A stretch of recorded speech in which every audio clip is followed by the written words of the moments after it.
Sessions होते हैं। Okay इसमें सेशंस होते हैं। फॉर एग्जाम्पल मैं आपको देती हूँ कि पर्टिकुलर टाइम पीरियड तक, जैसे कि मान लो सुबह 6 बजे से लेके शाम को 2 बजे तक या दोपहर 2 बजे तक या 3 बजे तक, ये हमने एक पोर्टफोलियो ले लिया। ठीक है, ये टाइम हमने ले लिया एक डे का, एंड दैट डे हमने बोला कि एक फॉरेक्स का एक पर्टिकुलर सेशन था जिसको हमने नेम दे दिया टोक्यो सेशन। ठीक है, basically there are 4 types of session in market: Tokyo session, London session, New York session and Sydney sessions. ये सेशंस के अंदर मार्केट में जो मूवमेंट होती है वो ज्यादा होती है। ठीक है, किया हमने कुछ नहीं है, बस 24 घंटे तो जो थे हमारे वो हमने इन 4 सेशंस के अंदर डिफरेंशिएट कर दिया। क्वेश्चन यहाँ पे ये होता है कि इन चारों सेशंस में से कौन से सेशंस पे ट्रेड की जाए, राइट? बेसिकली जब हम इन्वेस्ट करते हैं ना, इन्वेस्टमेंट जब हम करते हैं, मैंने आपको कहा था कि इन्वेस्टमेंट करने के बाद हमने हर एक चीज में नहीं इंटू हो जाना होता है कि ओके इस चीज में भी हम ट्रेड कर लेंगे, हम पाउंड में भी ट्रेड कर लेंगे, हम यूरो में भी ट्रेड कर लेंगे। हमने पर्टिकुलरली अपनी सेल्फ के अकॉर्डिंगली सिलेक्ट करो पेयर्स को, चाहे पेयर सिलेक्ट कर लो, चाहे गोल्ड सिलेक्ट कर लो, चाहे कोई भी कमोडिटी सिलेक्ट कर लो। वो एक सिलेक्ट कर ली तो हमने उसका प्रीवियसली डेटा चेक करना है। ठीक है, वो न्यूज के ऊपर कैसा इम्पैक्ट डालता है, जब वो न्यूज के ऊपर इम्पैक्ट डालता है तो कितने पिप्स की मूवमेंट वो देता है पर्टिकुलर मार्केट में। ठीक है, ये हो गया एनालिसिस, राइट? व्हेन अभी जैसे मान लो कि मंडे जब मार्केट ओपन होती है, ठीक है, मंडे जब मार्केट ओपन होती है, मंडे ओपनिंग के टाइम पे बहुत ज्यादा वॉलेटिलिटी होती है मार्केट में। आप समझ रहे हो वॉलेटिलिटी क्यों होती है? Because Saturday Sunday market close है। ठीक है, एंड लिक्विडिटी प्रोवाइडर्स के थ्रू मंडे मार्केट को अचानक से सारे के सारे आपके जितने भी ऑर्डर्स हैं, किसी ने स्टॉप लॉस लगाया होता है, किसी ने टेक प्रॉफिट लगाया होता है, किसी ने सब कुछ लगाया होता है, तो वो हिट हो जाए इसका चांसेस को जीरो करने के लिए जो ब्रोकर्स होते हैं वो एक ब्रिज रखते हैं एलपीज के बीच में और क्लाइंट के अकाउंट के बीच में, so that account wash out ना हो। ठीक है, तो मैं आपको ये बता देती हूँ कि मंडे मॉर्निंग को मार्केट काफी वॉलेटाइल होती है बिकॉज फर्स्ट वर्किंग डे है। ठीक है, हर एक कंट्री में हर एक नॉर्मल ऑफिस में भी यही होता है कि मंडे वाले दिन बहुत ज्यादा काम होता है, प्रेशर होता है एंड एवरीथिंग। ठीक है, मंडे वाले दिन आपको ज्यादा वॉलेटिलिटी मिलेगी मार्केट में, सबसे ज्यादा मिलेगी आपको गोल्ड में। गोल्ड की जो गोल्ड आपको मंडे या तो मॉर्निंग में या इवनिंग में अच्छी खासी पिप्स की मूवमेंट आपको देके जाएगा। ठीक है, अभी गोल्ड को देखने के लिए हमें डॉलर को देखना बहुत इंपॉर्टेंट है बिकॉज गोल्ड की तो क्या न्यूज होती है, हमें यूएस डॉलर की न्यूज देखनी पड़ती है गोल्ड को एनालाइज करने के लिए। नाउ इफ यूएसए में या यूएस डॉलर की कोई ऐसी न्यूज है जो कि उसे स्ट्रॉन्ग करेगी, डॉलर को स्ट्रॉन्ग करेगी, तो दैट मीन्स कि गोल्ड नीचे जाएगा, गोल्ड वीक होगा, राइट? तो ये सेशंस के अकॉर्डिंगली, थोड़ा सा माइंडसेट के अकॉर्डिंगली एंड जो ये ओपनिंग एंड क्लोजिंग होती है मार्केट की, इसके अकॉर्डिंगली फॉरेक्स में ट्रेड होते हैं। अभी यहाँ तक अगर किसी को कोई क्वेश्चन है तो वो मुझसे पूछ सकते हैं।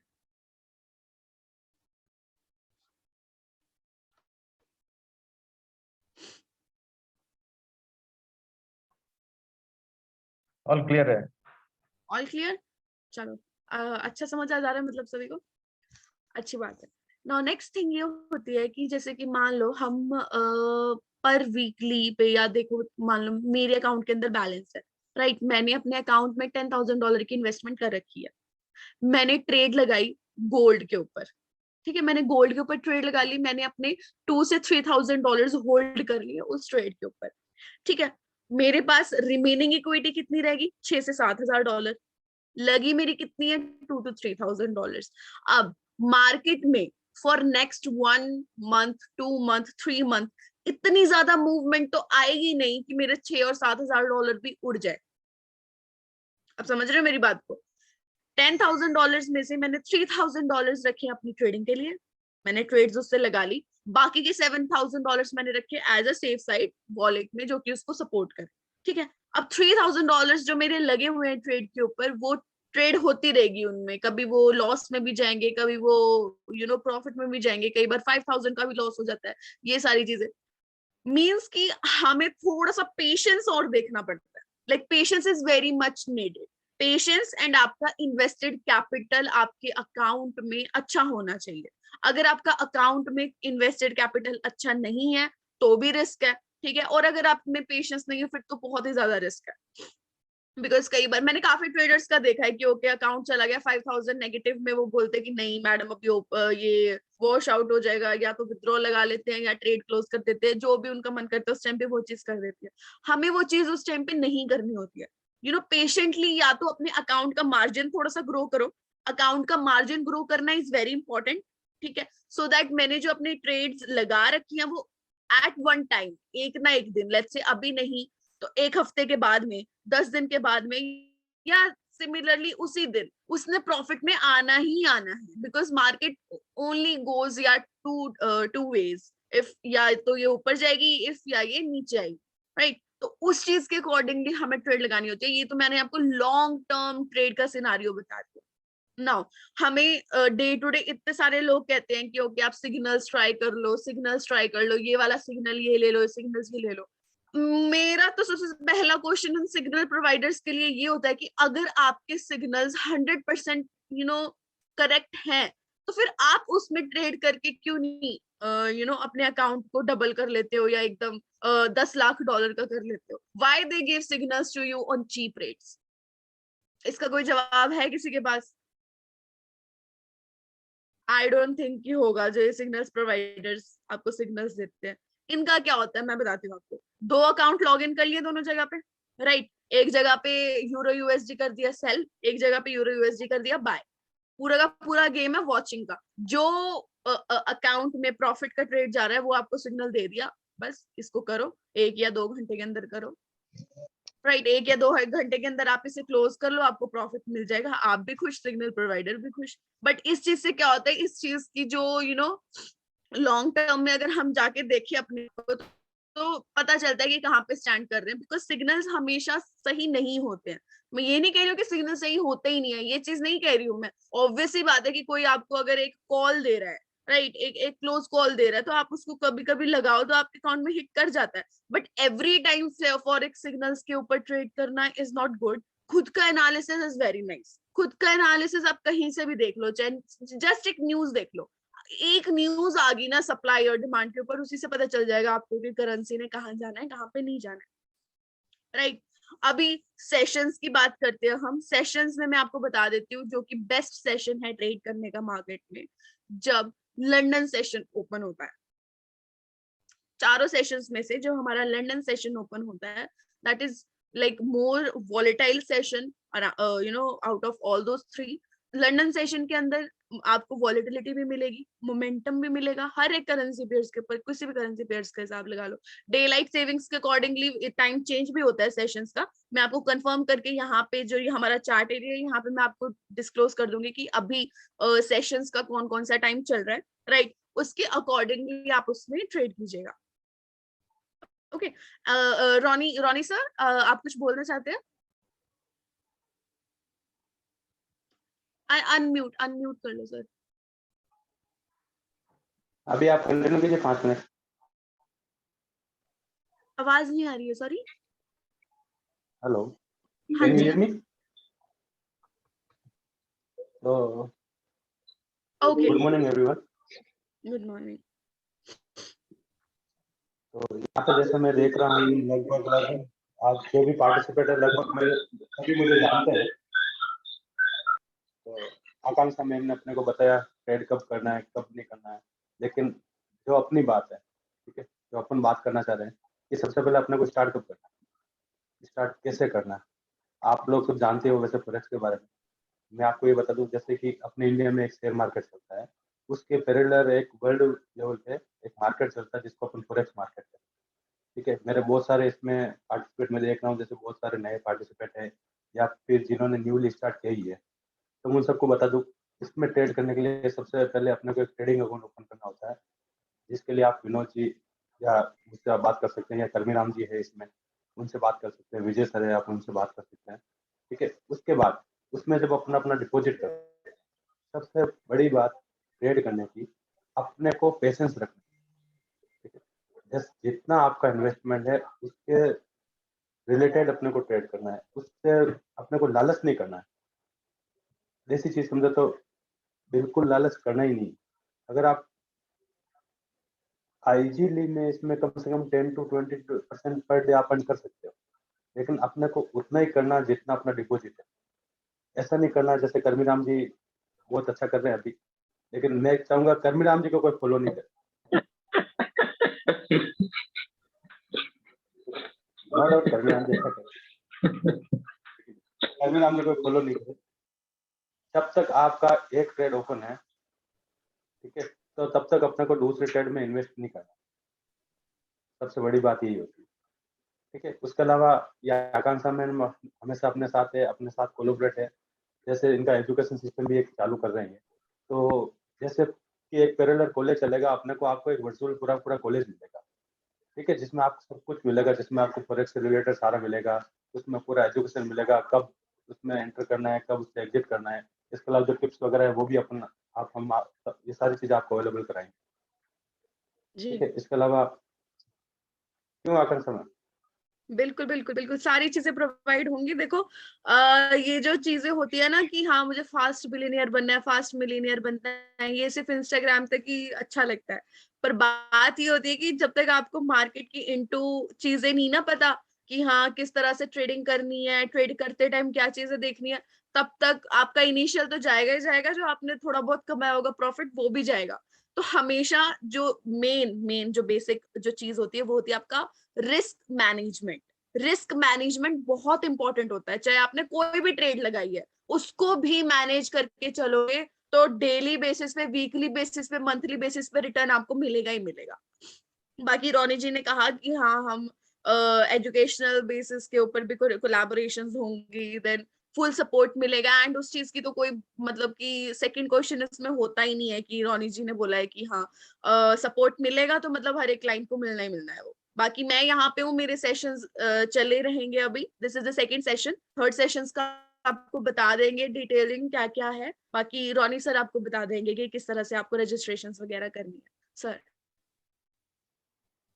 Thank you Akanksha ma'am. तो अपन थोड़ी देर और बात कर लेते हैं, अभी टाइम है अपने पास में। तो मैं जैसे ये कहना चाह रहा हूँ भाई, सबसे मेनली चीज आप सब लोग हमसे जुड़े, उसके लिए सबको बहुत बहुत थैंक यू। लेकिन मैं यही चाहता हूँ किसी भी बंदे से जो अपने हमसे और मैडम से जुड़े हैं, किसी भी बंदे को लॉस नहीं होना चाहिए, क्योंकि मनी मनी अपन जो भी एक मिडिल क्लास फैमिली से बिलोंग करते हैं, अपने लिए मनी बहुत मैटर करता है, ठीक है। तो बस हम दिल से हमेशा आपको सपोर्ट करेंगे, लेकिन आपसे बस एक ही चीज हमें चाहिए, वो है आपका पैसा। वो आपको कभी नहीं खोना है। अगर आपने कंटिन्यू कर लिया तो इस मिडिल क्लास से मिलियनियर तक का सफर बहुत इजी सा हो जाएगा। बिल्कुल बाकी अभी तक अपन ने जयपुर, उदयपुर और सूरत में ऑफिस किए हैं वीआरएन कैपिटल्स के, और नेक्स्ट मंथ मैडम उदयपुर जा रहे हैं, तो सॉरी दुबई, ठीक है। यही रहेगा कि आने वाले 1 to 3 मंथ में अपन दुबई में भी अपना स्टार्ट कर दें। और अभी जब अपन ने स्टार्ट किया है तो उम्मीद करेंगे कि आने वाले 1 साल में कम से कम 100+ फ्रेंचाइज क्रॉस करें। बिल्कुल बिल्कुल। चलो ठीक है, thank you very much all of you. Thank you very much all of you. आपका कोई भी क्वेश्चन है जो लाइक रह गया है कि मुझे ये जानना था या मुझे ये बताया नहीं है, तो आप मुझसे अभी पूछ सकते हो, कोई दिक्कत नहीं। I am here. And thank you, Ronnie. Everyone can use chat.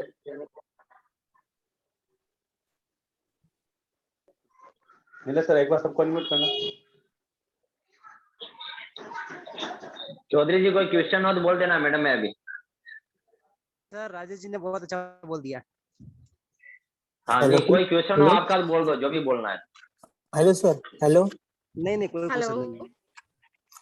कोई हाँ क्वेश्चन मैडम नहीं? Fundament. Hello hello hello madam voice आ रही है बढ़िया है मेरी? हेलो बिल्कुल आ रही है, आवाज आ रही है आपकी, बोलिए। फंडामेंटल एनालिसिस कैसे करते हैं? मैं बताती हूँ आपको फंडामेंटल एनालिसिस कैसे करते हैं। फंडामेंटल एनालिसिस के लिए सबसे पहले हमें 3-4 चीजें सोचनी पड़ती हैं। कौन कौन सी रिपोर्ट्स, मेन जो रिपोर्ट्स होती है, हर एक कंट्री की अलग अलग रिपोर्ट होती है, ठीक है। जैसे मान लो अगर इंडिया में आप देख रहे हो ना, इंडिया में इलेक्शंस होगा, ठीक है, फिर फार्मिंग इंडस्ट्री की रिपोर्ट्स निकलेगी।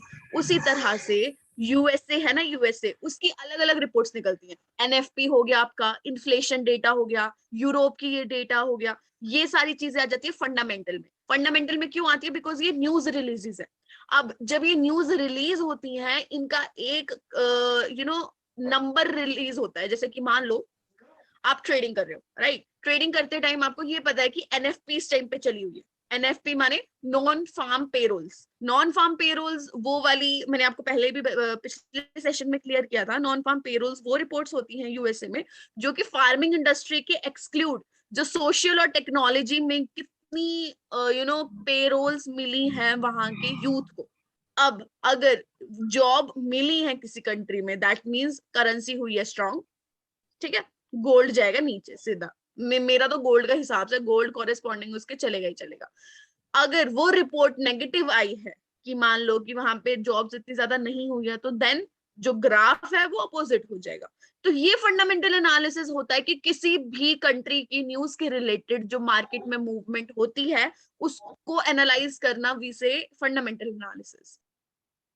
टेक्निकल तो हम कर लेते हैं ऐसे ही चार्ट के ऊपर वो कर करके, बट फंडामेंटली के लिए हमें न्यूज देखनी पड़ती है। न्यूज आप कहीं से भी देख सकते हो, जैसे ब्लूमबर्ग से देख लो या फिर एफएक्स स्ट्रीट से देख लो। There are so many websites जहां से आप न्यूज चेक कर सकते हो। एंड जैसे कि रोनी जी ने बोला कि हमारा एजुकेशन का जो भी कोलैबोरेशन होगा, हमारे पास टैब है। वीआरएन कैपिटल्स की वेबसाइट के ऊपर भी टैब लगेगा न्यूज रिसोर्सेज का, जहां पे आर्टिकल्स, न्यूज की वेबसाइट्स, ये न्यूज कौन कौन सी रिलीज होने वाली है, मेजर न्यूज कौन कौन सी है, वो सारे की सारी अपडेटेड रहेंगी। उसको देख के आप मार्केट को एनालाइज कर सकते हो, अपनी ट्रेड लगा सकते हो, एंड अच्छा खासा आप अपना प्रॉफिट अर्न कर सकते हो। तो ये सारी चीजें इंक्लूड होती हैं फंडामेंटल एनालिसिस में। तो कर्मीराम जी, जी सर। जी सर बोलिए। मैंने आकांक्षा मैम ने और हमारी जो भी टीम है, विनोद सर है, नीलेश सर है, हम सब ने मिलकर सपना देखा है कि हर घर में एक ट्रेडर तैयार करना है। पक्का पक्का सर। लेकिन आपने जो तब गुजरात का जिम्मा आपके पास। जी सर, आपने जो एक बात बोली ना कि सर को फॉलो नहीं करना है, तो सर मैं आज तक जो ये 15 दिन के अंदर जो ट्रेड किए ना, लेकिन मैं नहीं चाहता कि मेरी टीम में मैं ऐसा फॉलो कराऊं। सही बात है, सही है ना? आपने अच्छा रोनी सर एक और क्वेश्चन। हेलो। या हाँ बोलिए। ये अभी जैसे आकांक्षा जी ने कहा कि लाइक अपने वेबसाइट पे जो न्यूज टैब होगी, तो इसका भी ऑलरेडी हो चुका है कि प्रोसेस में है? नो, अभी प्रोसेस में है सारी चीजें। बिकॉज अगर Okay. वेबसाइट बनेगी, बहुत अच्छी बनेगी और ऑलमोस्ट रेडी है, एवरीथिंग इज रेडी। बट बात ये है कि थोड़ी सी हमें टेस्टिंग भी करनी पड़ती है, बिकॉज वी विल नॉट वो कॉम्प्रोमाइज वाला सिचुएशन नहीं चाहिए कि ऐसे कोई वेबसाइट खड़ी करके दे दी है। वेबसाइट के ऊपर हर एक चीज होनी है, Okay. आपके अकाउंट टाइप्स होने हैं, न्यूज वाला सेशन होना है जहाँ पे आर्टिकल्स डेली बेसिस पे पोस्ट होंगे। जिसके ऊपर काम चल रहा है, काम आप लेट्स से ज्यादा एक वीक लगा लो, एक वीक के अंदर पूरा रेडी हो जाएगा सब कुछ। विजय सर, आपको एनालिसिस के लिए कहीं और जाना पड़ेगा? थोड़ा आवाज डिस्टर्बेंस आ रहा है आपकी साइड से। कह रहा हूँ विजय सर, आपको न्यूज और एनालिसिस के लिए किसी भी दूसरी वेबसाइट पे जाने की नीड पड़ेगी आपको। ओके, आपको अपनी वेबसाइट पे सब कुछ मिलेगा। जी ठीक है सर। हाँ, वही एक्चुअली मुझे क्वेश्चन था। ठीक है सर, थैंक यू आकांक्षा इट जी। Will be getting next week से सब Great. शुरू हो जाएगा। या आकांक्षा में Okay. प्रॉमिस कर लेना है।